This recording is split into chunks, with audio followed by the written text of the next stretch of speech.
Christian മിഷണറിമാർക്ക് നേരെയുള്ള വെല്ലുവിളികൾ കാലം കഴിയുന്തോറും വർദ്ധിച്ചു വരുന്നു. ഒരിടത്ത് തടവ് ശിക്ഷയാണെങ്കിൽ മറ്റൊരിടത്ത് തട്ടിക്കൊണ്ടുപോകലും കൊലപാതകവുമാണ്.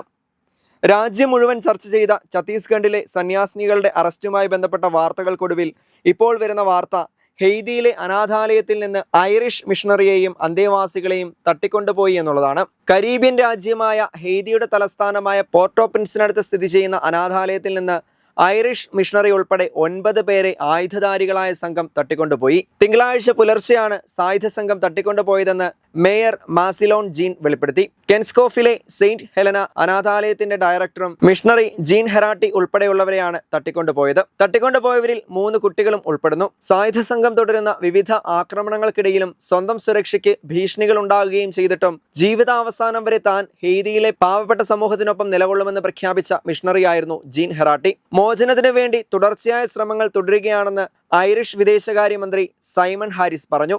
ജീനും മറ്റ് ജീവനക്കാരും 3 വയസ്സുള്ള ആ കുട്ടിയും സുരക്ഷിതമായി വിടുവിക്കപ്പെടാൻ വേണ്ടി ചെയ്യാൻ കഴിയുന്നതെല്ലാം ചെയ്യുമെന്നും അദ്ദേഹം പ്രസ്താവിച്ചു. 1993 മുതൽ ഹെയ്തിയിൽ മിഷൻ പ്രവർത്തനം നടത്തി വരികയാണ് ജീൻ ഹെറാട്ടി.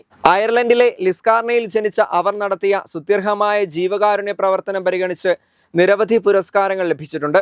അരാജകത്വവും ക്രിമിനൽ സംഘങ്ങളുടെ തുടർച്ചയായ ആക്രമണങ്ങളെയും തുടർന്ന് കനത്ത അരക്ഷിതാവസ്ഥ നേരിടുന്ന രാജ്യമാണ് ഹെയ്തി. കഴിഞ്ഞ ജൂലൈ 7-ന് പോർട്ടോ പ്രിൻസിലെ ഗൂണ്ടാ സംഘത്തിന്റെ നിയന്ത്രിത മേഖലയിൽ സേവനം ചെയ്തിരുന്ന യൂണിസെഫ് സംഘത്തിൽപ്പെട്ട 6 ജീവനക്കാരെ തട്ടിക്കൊണ്ടുപോയിരുന്നു. ഒരാൾ അടുത്ത ദിവസം തന്നെ മോചിതനായെങ്കിലും മറ്റ് 5 പേർ 3 ആഴ്ചയ്ക്ക് ശേഷം മാത്രമാണ് വിട്ടയക്കപ്പെട്ടത്.